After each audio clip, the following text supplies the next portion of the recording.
ঈদের আগের শেষ জুম্মাবারে দেখা গেল ইফতারে যোগ দিতে রচনা বন্দ্যোপাধ্যায় দেবকে।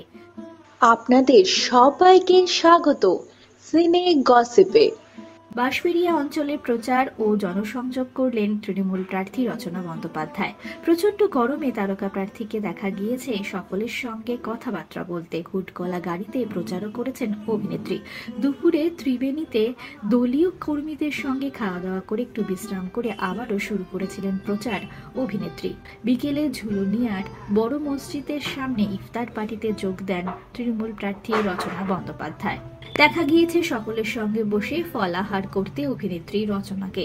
সঙ্গে ছিলেন বিধায়ক অসীমা পাত্র, তপন দাশগুপ্ত, বাঁশবেড়িয়া পুরসভার উপপৌর প্রধান শিল্পী চট্টোপাধ্যায়। অপরদিকে পাঁশকুড়ার ইফতার পার্টিতে যোগ দিলেন অভিনেতা দেব।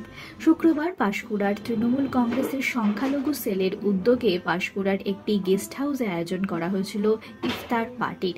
আর সেই ইফতার পার্টিতে দেখা গেল ঘাটাল লোকসভা কেন্দ্রের তৃণমূল প্রার্থী দীপক অধিকারী অর্থাৎ দেবকে।